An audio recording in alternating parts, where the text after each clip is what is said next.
विमल, पोलो, जोमा केसरी, हर पल मनाओ केसरी त्योहार। नमस्कार, आप देख रहे हैं राष्ट्र की बात। मैं हूं मानक गुप्ता। मेरे साथ स्टूडियो में आ गए सीनियर जर्नलिस्ट विनोद अग्निहोत्री। बाकी मेहमानों से परिचय अभी कराता हूं। 2026 की शुरुआत हुई है। आज दूसरा दिन है, 2 जनवरी 2026।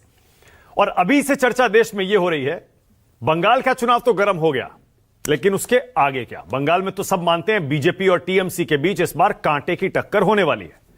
लेकिन उसके बाद 4 और राज्यों के चुनाव आने वाले हैं। असम, जहां बीजेपी ने अपना एक मजबूत गढ़ बना लिया है, कभी कांग्रेस का भी गढ़ होता था।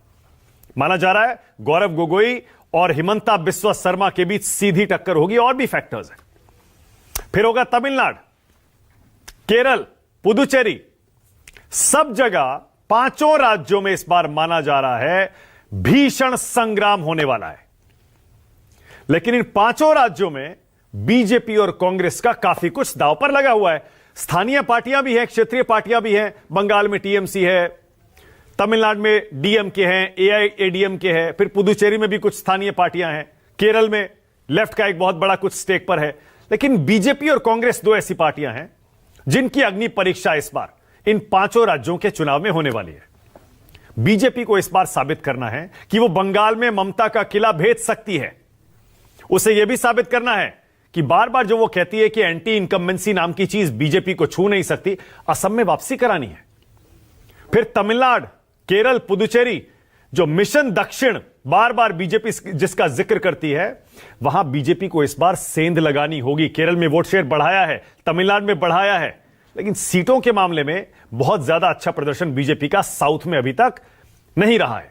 कर्नाटक एक अलग बात है, तेलंगाना में भी बीजेपी ने अच्छा प्रदर्शन कर लिया सीटों के मामले में भी। लेकिन तमिलनाडु, केरल, ये ऐसे स्टेट्स हैं जहां अभी काफी कुछ बीजेपी को करना है। अब माना यह जा रहा है 2025 में तो बीजेपी ने दिल्ली और बिहार जीत लिए, लेकिन 2026 में इन 5 राज्यों में बीजेपी के चाणक्य अमित शाह की अग्नि परीक्षा होने वाली है। क्योंकि अमित शाह बीजेपी की रणनीति बनाते हैं, चेहरा नरेंद्र मोदी होते हैं, लेकिन पर्दे के पीछे से सारी स्ट्रैटेजी बीजेपी के चाणक्य अमित शाह की होती है। हालांकि नए अध्यक्ष जो आए हैं, अभी कार्यकारी अध्यक्ष हैं नितिन नबीन, उनकी भी एक तरह से परीक्षा होगी, क्योंकि उनके अध्यक्ष बनने के बाद 5 राज्यों में बीजेपी को यह साबित करना है कि 2024 का लोकसभा चुनाव याद करिए, उसके बाद कैसे बीजेपी ने अपने घर को संभाला, एक एक करके कई राज्य बड़े प्रचंड बहुमत से जीते। उस रथ को 2026 में भी चलाए रखना है, तो नितिन नबीन का भी टेस्ट होगा। अब ऐसे में बंगाल से बीजेपी के पूर्व अध्यक्ष दिलीप घोष ने एक बड़ी दिलचस्प बात कही है, क्योंकि पहला जो घमासान है वो बंगाल में ही होने वाला है। दिलीप घोष वैसे तो आजकल साइडलाइन है, लेकिन उन्होंने यह कहकर सबको सोचने पर मजबूर कर दिया है कि मंदिर मस्जिद के मुद्दे अब चुनाव परिणामों को प्रभावित नहीं करते। अयोध्या में राम मंदिर होने के बावजूद 2024 में फैजाबाद की लोकसभा सीट बीजेपी हार गई। उसी तरह यह मानना भी गलत होगा कि बंगाल की सीएम ममता बनर्जी मंदिर बनाकर 26 का असेंबली इलेक्शन जीत लेंगी। बीजेपी में सभी कार्यकर्ता हैं, मैंने बताया ना, थोड़े नाराज चलते आए हैं दिलीप घोष काफी समय से। वो कहते हैं हाल में शामिल लोगों को अपनी पहचान साबित करनी होगी। जो टीएमसी छोड़कर, कांग्रेस छोड़कर बीजेपी में नेता आए हैं और बड़े पदों पर चले गए हैं, उन पर तंज कस रहे हैं। दिलीप घोष कह रहे हैं मुझे दरकिनार किया जा रहा है, मेरे खिलाफ बेबुनियाद एजेंडा आधारित बातें फैलाई गई, मैंने सारी बातें बीजेपी के नेतृत्व को बता दी हैं। मैं दिलीप घोष का बयान आपको इसलिए भी बता रहा हूं क्योंकि उन्होंने ये जो बात कही कि मंदिर मस्जिद की राजनीति अब चुनाव नहीं जितवाती।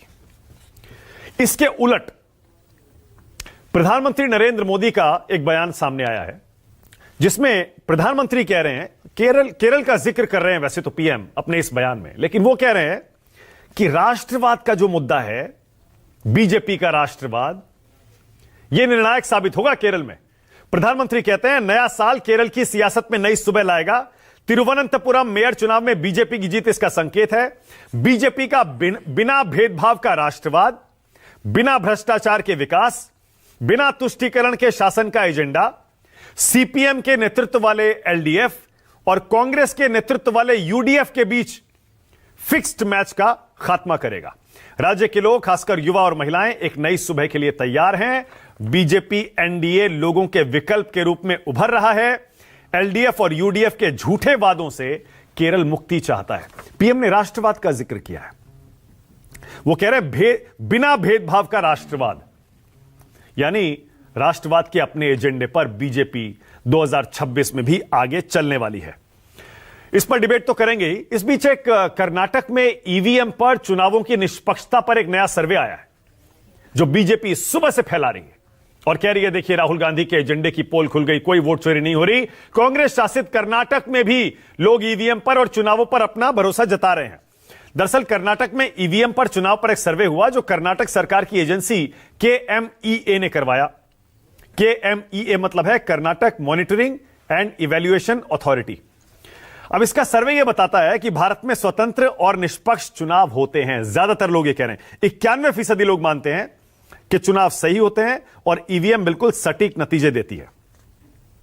कुछ लोग ऐसे भी हैं जो न्यूट्रल हैं, वो करीब 6.5-7% के आसपास हैं। और यह अगस्त 2025 की रिपोर्ट है। 34 निर्वाचन जिलों की 102 विधानसभा सीटों पर यह सर्वे किया गया है और इसमें कुल मिलाकर 5100 वोटर इस सर्वे में शामिल हैं। अब कांग्रेस कह रही है, भैया इस सर्वे को इतना गंभीरता से मत लो, इसका कोई मायने नहीं है। बीजेपी कह रही है, बताइए आप ही के स्टेट का सर्वे है, राहुल गांधी के वोट चोरी के अभियान की पोल खुल गई। चलिए डिबेट शुरू करते हैं। राष्ट्र की बात में आज का सवाल आपकी स्क्रीन पर आ रहा है। आज मेरा पहला सवाल राष्ट्र की बात में यही है, क्या 26 में उल्टी पड़ेगी मंदिर मस्जिद की राजनीति, जैसा दिलीप घोष कह रहे हैं? और दूसरा, क्या 5 राज्यों में बीजेपी के चाणक्य की अग्नि परीक्षा होगी? मेरे साथ राष्ट्र की बात में आज बीजेपी से तुहिन सिन्हा हैं, कांग्रेस की तरफ से आलोक शर्मा, बस सभी दिखाई देंगे आपको। टीएमसी से संजय शर्मा आ गए आपकी स्क्रीन पर, आम आदमी पार्टी से संजीव झा भी हैं और अनंत विजय भी आ गए। राष्ट्र की बात में आप सभी का स्वागत।